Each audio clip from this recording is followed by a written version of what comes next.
Antes de empezar, una pequeña aclaración. Nunca había tenido tantos problemas con un video de Los Soprano, pero lamentablemente con este sí, ya que YouTube me lo ha eliminado poco más de 10 veces y cuando supuestamente ya no tenía problemas, lo subí y una hora después nuevamente me lo eliminó. Por lo tanto, en este video habrá más imágenes que fragmentos del episodio para evitar problemas. Y no estoy acostumbrado que haya más imágenes que partes del capítulo, pero bueno, nada que hacer. Ahora sí, disfruten el sobreanálisis.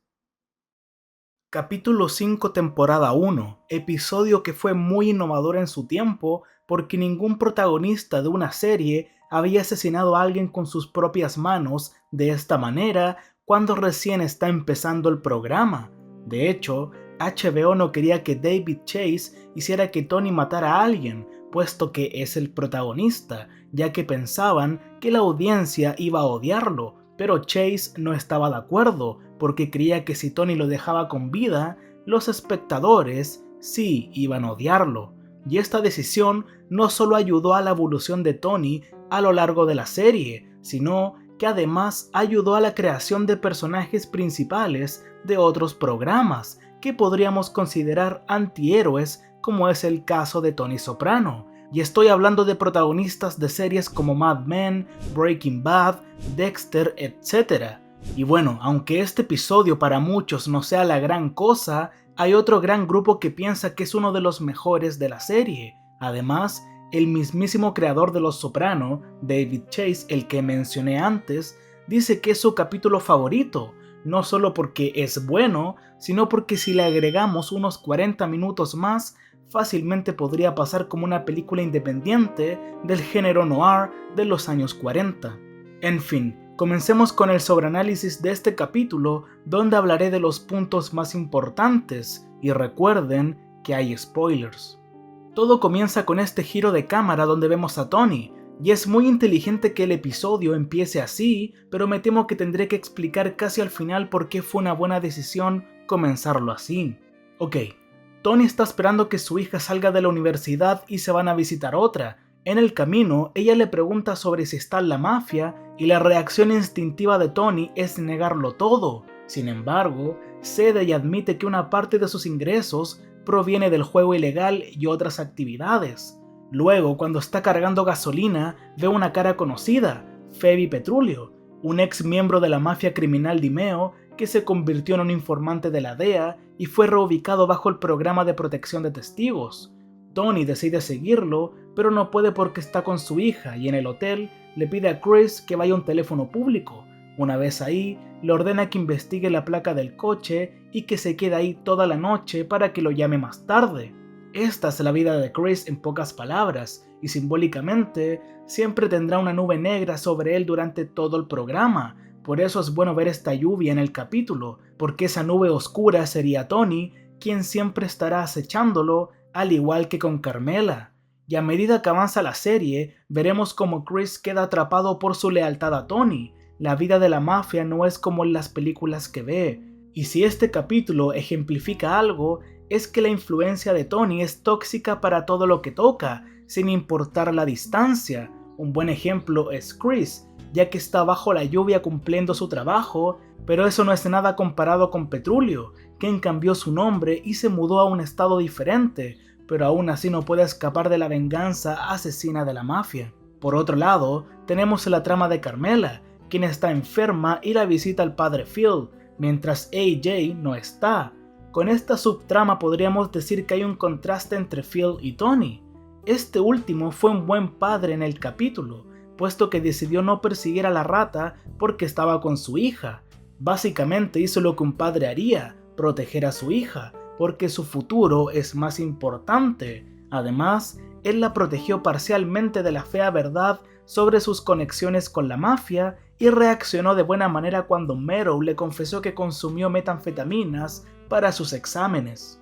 Phil, por otro lado, fue un padre terrible si es que lo vemos por ese lado. Manipuló a Carmela para su propio placer perverso, no la protegió, la llevó voluntariamente al borde del peligro, pero al final no pasó nada porque le dieron ganas de vomitar. No sé si fue por el vino o entró en pánico y se acobardó, pero fácilmente podría ser ambas. Independientemente, sus acciones no ayudaron a Carmela de ninguna manera.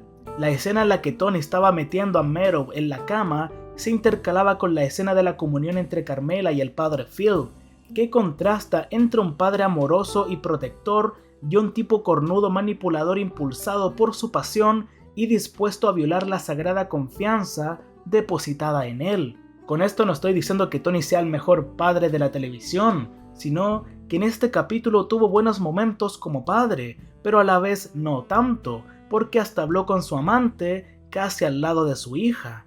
Bien, luego de que Tony le da órdenes a Chris, esa noche va a cenar con su hija, y cuando deja que comparta con otras chicas de su edad, tenemos este plano, donde arriba de Meadow se ve un rifle como decoración, lo cual puede simbolizar que la amenaza de la violencia está siempre presente, se cierne sobre las cabezas de todos, incluido en otro estado.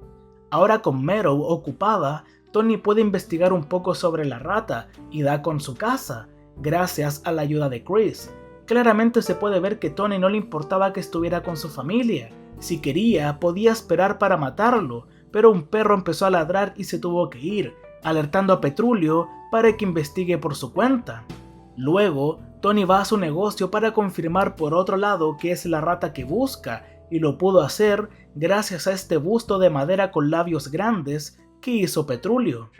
That was Frank, that bust? I always thought it was Shaquille. Fucking needs to practice a little on lips. Y es adecuado que la rata haga estos bustos con labios grandes porque es alguien que habló con los federales, o sea, tiene la boca grande. Mientras tanto, en esta escena se introduce la hipocresía moral de Carmela y la lucha con su propia fe. Ella quiere creer que es buena persona a pesar de cómo su esposo se gana la vida, pero en realidad ella es solo una facilitadora. Ser buena católica requiere que renuncie a las comodidades de su estilo de vida actual. Sin embargo, Carmela muestra la realidad de una persona plenamente consciente de la culpa y las consecuencias de amar a alguien tan horrendo como Tony.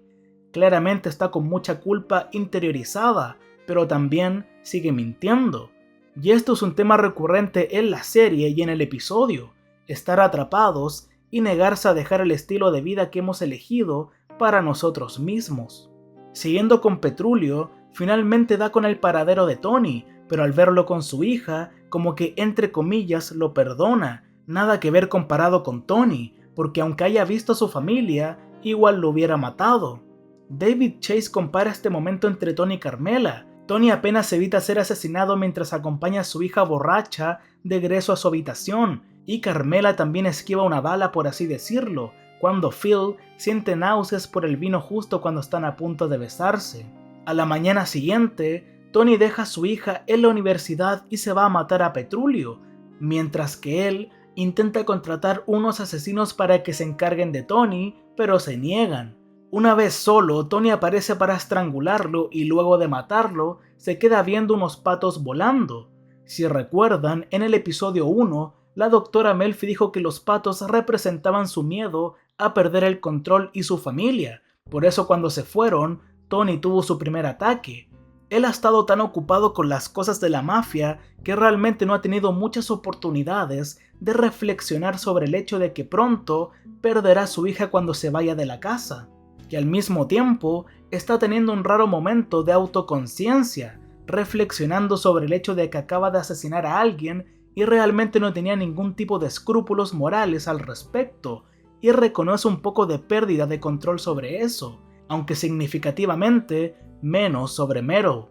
Entonces, estos patos simbolizan a su familia que está creciendo y dejando el nido de a poco, lo cual es algo inevitable. Lo está viviendo con su hija que pronto se irá, mientras que su otra familia, la mafiosa, está a salvo por haber asesinado a una rata.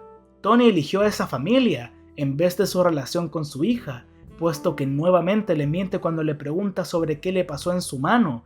Ella sabe que está mintiendo, pero sabe que debajo de todos sus engaños y mentiras hay un hombre que la quiere proteger y la ama. Este momento es un buen contraste a cuando Tony asesinó a la rata, porque es un hombre que puede matar a un tipo peligroso con sus propias manos, pero también es un hombre que se pone nervioso con las preguntas de un adolescente. Esto hace una comparación entre su brutalidad con su vulnerabilidad. Más tarde, llegan a la última universidad y Tony se queda viendo esta frase que dice: ningún hombre puede usar un rostro para sí mismo y otro para la multitud sin acabar confundido respecto a cuál es el verdadero. Viéndolo de la manera más obvia, la cita apunta a las dos caras de Tony, su lado bueno y malo. Ya entendiendo esto, puedo explicar por qué fue inteligente empezar el capítulo con esta toma. Primero vemos el lado oscuro de Tony con este Faith, parte mala donde está involucrado con la mafia, y este movimiento termina con el lado opuesto, que vendría siendo su parte buena, donde su familia está involucrada, y justo aparece Meadow para confirmarlo. O sea, desde el principio nos estaban mostrando sus dos caras. Puede pasar tiempo con su hija protegiéndola y siendo amoroso, y al mismo tiempo investigar a una rata que realmente no tiene que matar para luego asesinarla con brutalidad, para luego actuar como si nada hubiera pasado. Puede vivir sus dos vidas, una al lado de la otra. Cuando regresan a Nueva Jersey, Tony se da cuenta de que el padre Phil estuvo en casa comiendo, y Carmela le confiesa que se quedó a dormir, pero aunque Tony se lo tome mal y sospeche que pasó algo, no se muestra tan vulnerable. Pero ese aire de superioridad se desmorona rápidamente cuando Carmela le dice que la doctora Melfi llamó. Recordemos que Tony le dijo que su psiquiatra era hombre, pero cuando Carmela se enteró de que en realidad es mujer, se lo tomó mal. Entonces, al confesarle esto, Tony se esfuerza en explicar por qué no se lo reveló antes, demostrando que puede ser lo suficientemente cruel y fuerte como para derrotar a un antiguo miembro de la mafia, pero no tiene ninguna posibilidad contra su esposa. En fin, la audiencia necesitaba este episodio, porque por mucho que amemos a Tony como un tipo normal o un padre, necesitábamos que nos recordaran que es un mafioso despiadado, y este episodio realmente nos mostró de lo que era capaz.